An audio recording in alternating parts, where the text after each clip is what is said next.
రాజ్యాంగ దినోత్సవం అందరికీ మహోత్సవం. భారతదేశాన్ని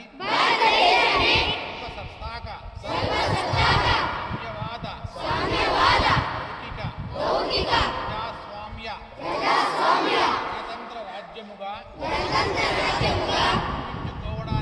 గెలిపించుకోవడానికి పౌరులందరికీ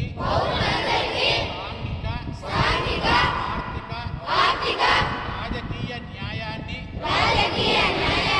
ఆలోచన భావ ప్రకటన విశ్వాసము ధర్మము ఆరాధనలలో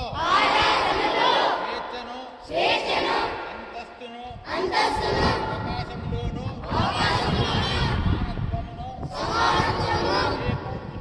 చేకూర్చుటకు మరియు వారందరిలో వ్యక్తి గౌరవమును జాత్యైక్యతను మరియు ఖండతను తప్పక సంరక్షిస్తూ భ్రాతృత్వాన్ని పెంపొందించుటకు నిష్ఠాపూర్వకంగా తీర్మానించుకొని 26 నవంబరు 1949న రాజ్యాంగ పరిషత్తులో పరిగ్రహించి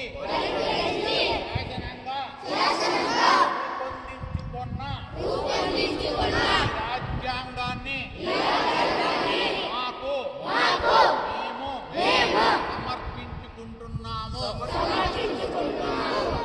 రాజ్యాంగ దినోత్సవం అందరికీ మహోత్సవం.